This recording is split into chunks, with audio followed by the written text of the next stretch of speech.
Kalau Oke, baik. Bismillahirrahmanirrahim. Assalamualaikum warahmatullahi wabarakatuh. Pertama-tama, saya ucapkan kepada eh, kepada Ibu Yulia yang telah memberikan tugas kita untuk membuat PPT, di mana PPT yang kita buat yaitu tentang kromatografi gas. Eh, Kemudian untuk kita itu dari kelompok 6 yang beranggotakan, boleh di next, ada Aisyah, kemudian ada Karina Pusparamadanti, kemudian ada Natasha Rizky Oktaviani, dan ada Rida Astria. Untuk pemateri pertama, yaitu akan disampaikan oleh Aisyah. Kepada Aisyah, dipersilahkan.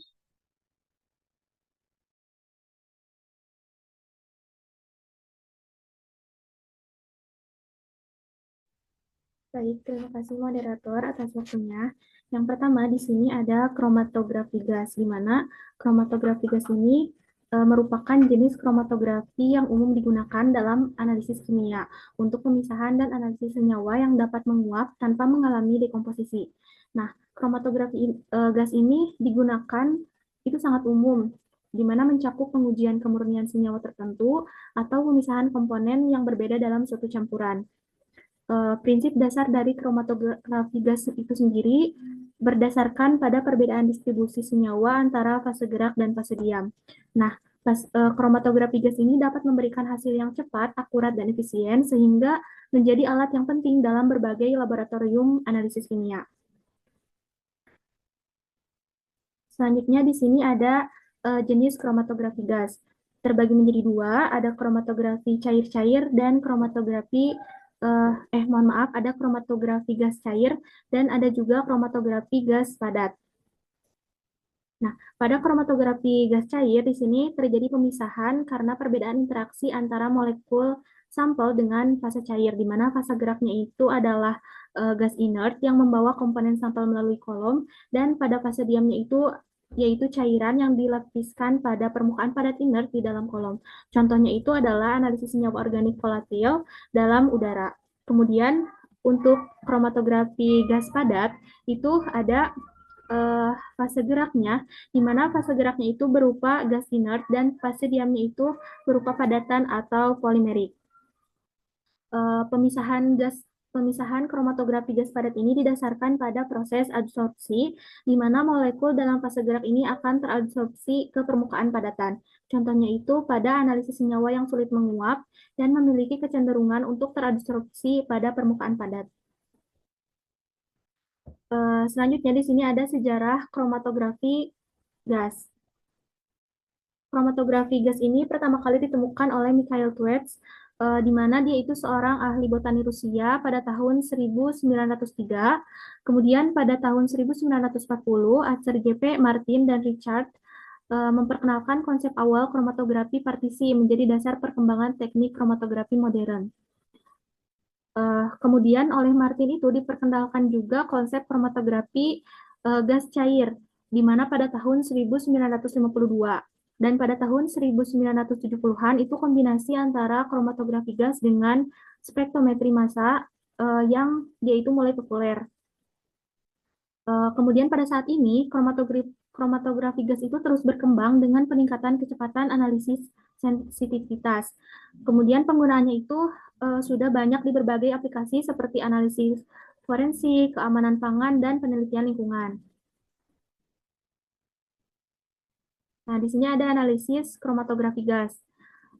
Analisis kromatografi gas ini menggunakan tabung pendek beraliran yang dikenal sebagai kolom, yang di dalamnya itu dialirkan gas atau gas pembawa yang sering dikenal dengan fase gerak, di mana itu sambil dibawa konstituen sampel yang mengalir dengan laju yang berbeda, bergantung pada sifat fisik dan kimia komponen sampel, serta interaksi spesifik dengan pengisian kolom, yaitu fase diam. Nah, setelah sampel keluar dari ujung kolom, hasil pemurniannya itu atau hasil pemisahannya itu dideteksi dan diidentifikasi secara elektronik. Sejumlah volume gas atau cairan analit yang diketahui diinjeksikan ke dalam lubang, jadi dia itu masuk ke dalam kolom dan biasanya itu menggunakan serat mikrostraksi fase padat.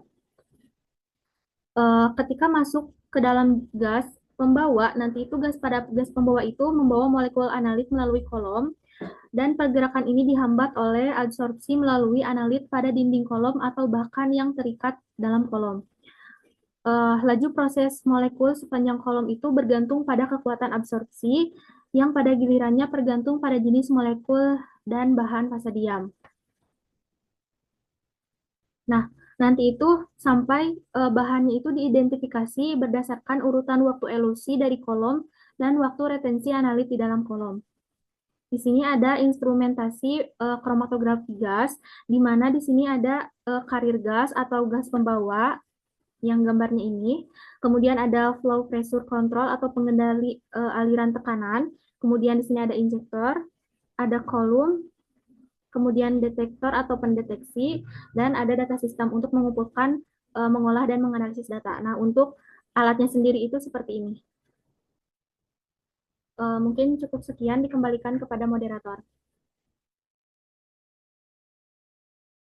Oke, baik. Terima kasih kepada Ayi. Selanjutnya ada materi kedua yang akan disampaikan oleh saya sendiri. Di mana di materi kedua di sini ada tentang fase gerak dan fase diam. Nah, fase gerak pada GC juga disebut dengan gas pembawa karena tujuan awalnya adalah untuk membawa solut ke kolom.